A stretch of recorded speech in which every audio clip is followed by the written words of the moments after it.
Après une première partie de saison plus que réussie, termine à la seconde place du championnat avec 44 points, le Racing Club de Lens a-t-il les armes pour finir dans les 3 premiers de Ligue 1 à l'issue de la saison?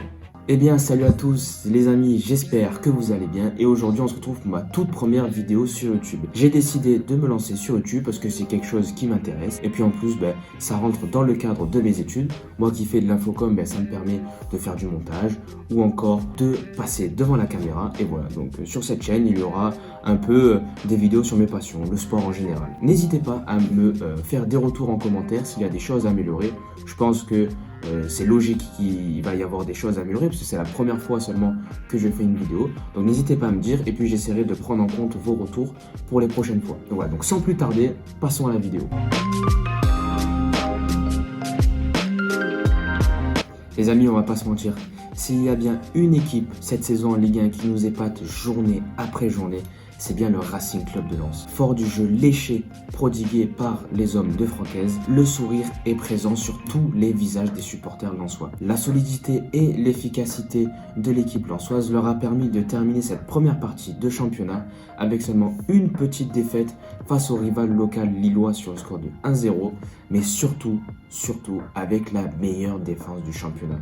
Ce qui leur permet aujourd'hui d'être seulement à 3 petits points de l'ogre parisien.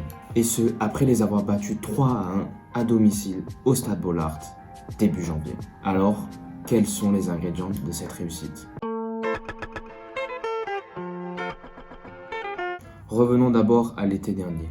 Fort de leur 7e place acquise à l'issue de la saison dernière, à seulement 4 petits points de la 5e place synonyme de qualification pour l'Europa Conference League, le mercato estival allait être crucial pour le board lensois et définir les ambitions du club pour le futur. Est-ce que la saison 2021-2022 allait être une exception où l'équipe aura surperformé pour après retourner dans le ventre mou du championnat par la suite? Ou alors au contraire, est-ce que Lens allait-il continuer à jouer les troubles faites dans la course à l'Europe au championnat? Une chose est sûre, c'est que le duo Pouille-Gisolfi, l'un directeur général du club, l'autre directeur sportif, n'allait pas beaucoup dormir durant l'été, tellement l'enjeu était énorme pour le club nordiste. Côté départ, quelques départs majeurs sont à souligner. Tout d'abord, celui d'Arnaud Kalimuendo, auteur de 12 buts en championnat, qui retourne au PSG à l'issue de son prêt.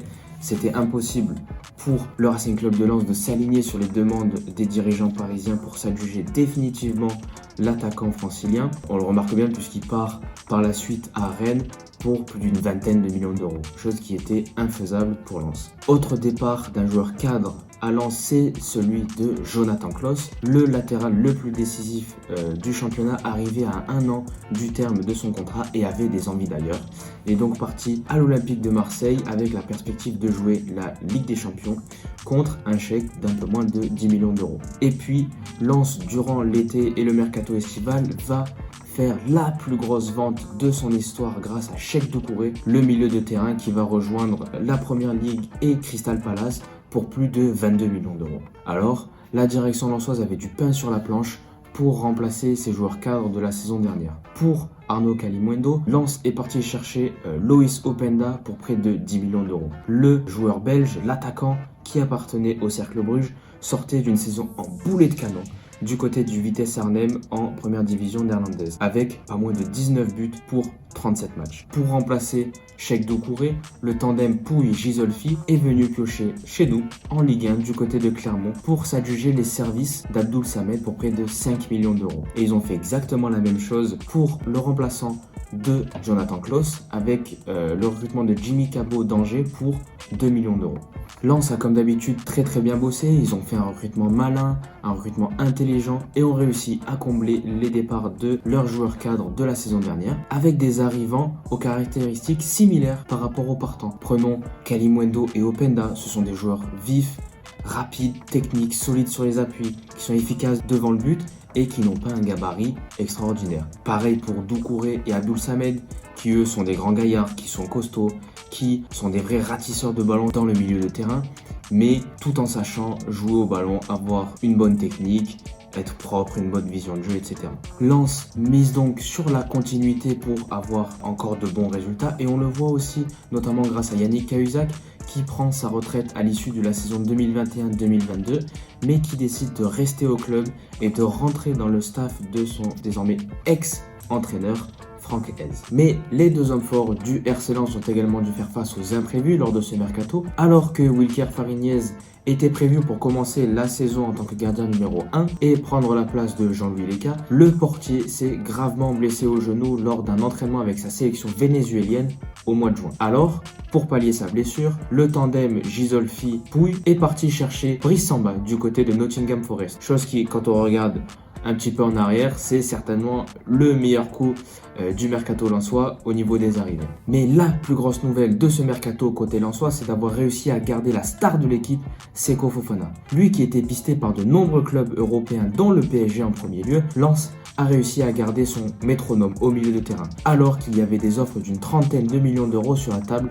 des dirigeants lensois. Le board a même prolongé son capitaine d'une saison supplémentaire jusqu'en 2025. Prolongation, comme on l'a vu annoncé devant un stade Bollaert à guichet fermé lors de la réception de Lorient le 31 août, dernier jour du mercato. Maintenant, passons au jeu. Alors bon, on va pas se mentir, qu'est-ce que ça joue bien à Lens. On sent bien que les joueurs adhèrent à 100% au discours de Franck Hez, que le plan de jeu est connu sur les bouts des doigts. Dans le 3-5-2 ou 3-4-3 du coach lensois, les pièces maîtresses du dispositif sont les pistons. Et avec Aïdara à gauche et Frankowski à droite, le technicien a trouvé un réel équilibre, notamment défensif. Frankowski, lui, est plus porté vers l'attaque que son coéquipier à gauche. Aïdara, lui, fait souvent office de quatrième défenseur lorsque Lens n'a pas le ballon. L'un des principes phares du coach lensois, c'est de repartir de derrière. Et avec un gardien comme Brice Samba, rien n'est plus simple. Il a une telle facilité, balle au pied, une telle élégance pour un gardien. Honnêtement, moi j'ai rarement vu un gardien aussi serein en possession du ballon. C'est beau, ça joue propre, c'est solide derrière, avec notamment Danso qui fait une excellente saison et est considéré comme l'un des tout meilleurs défenseurs centraux de notre Ligue 1. Et puis devant, ça marque, c'est efficace. Openda remplit parfaitement son rôle d'attaquant très mobile, très percutant. Il est rapide, il prend la profondeur et se complète parfaitement avec Sotoka qui lui a un peu plus un rôle de pivot, notamment lorsque le Racing Club de Lens joue en 3-5-2. Je dis lorsque parce que le système lensois est hybride selon les adversaires. Le coach Hez est un coach adepte du beau jeu, mais aussi un entraîneur pragmatique, il sait s'adapter. Beau jeu, oui, mais le résultat est essentiel. Selon les adversaires, le 3-4-3 fétiche du technicien peut se transformer en 3-5-2, avec notamment Sotoka et Openda devant, soutenus généralement par Dacosta ou par Claude Maurice en numéro 10. Et c'est une recette qui marche sur cette première partie de championnat.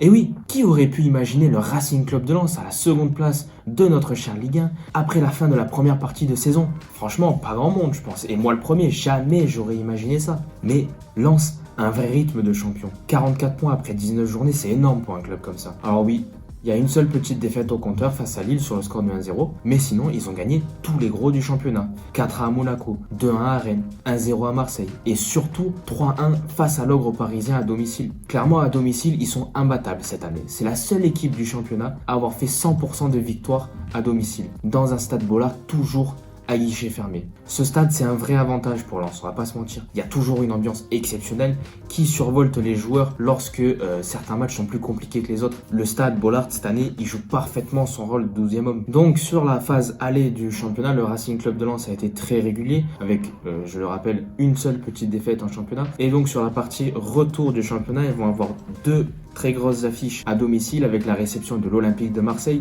qui est leur principal rival pour la deuxième place du championnat et l'AS Monaco qui est au moment où je parle 4e ex-aequo avec le Stade Rennais, mais ces deux équipes qui sont déjà un peu plus en retard dans la course à la seconde place et au podium avec respectivement 5 points de retard sur Marseille et 8 points de retard sur le Racing Club de Lens. Alors oui, je sais pas pour vous, mais moi j'y crois. Je sens cet effectif lensois capable de finir sur le podium final de la Ligue 1. Ça joue très bien au ballon, l'équipe est solide, ils sont réguliers, ils ont un public extraordinaire qui aura un réel rôle à jouer sur cette seconde partie de championnat, notamment contre l'OM et Monaco. Et puis, leur principal avantage, c'est qu'ils n'ont pas de Coupe d'Europe et donc ils ont un seul match à jouer par semaine, contrairement à Rennes et à Monaco qui, eux, sont encore en lice en Ligue Europa et qui ont déjà 8 points de retard sur Lens. Donc oui, pour moi, tous les signaux sont au vert pour que Lens confirme ses promesses de la première partie de saison. Alors après, tout reste encore à faire, on le sait, la vérité c'est sur le terrain. Donc nous, les amis, en tant que simples observateurs,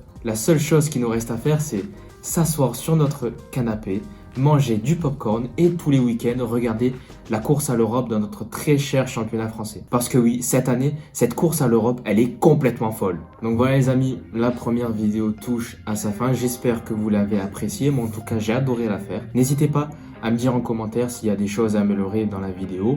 Je suis à l'écoute, c'est que la première fois que je fais ça, donc il n'y a aucun problème. N'hésitez pas aussi à me dire en commentaire si vous avez des sujets que vous aimeriez que je traite en vidéo. Voilà, au niveau du rythme de vidéo, je ne sais pas trop encore parce que vu que j'ai les études à côté, je ne sais pas trop si ça va me prendre beaucoup de temps ou pas. Donc je vais voir un peu avec ça. Donc si vous avez aimé la vidéo, n'hésitez pas à mettre un pouce bleu, à vous abonner, à activer la cloche. Voilà, ça fait bizarre de dire ça, c'est la première fois, mais bon, on va s'habituer. Mais surtout, passez une bonne fin de soirée, une bonne fin de journée. Je sais pas trop quand est-ce que vous voyez la vidéo. Et puis, on se dit à bientôt. Prenez soin de vous et salut les amis.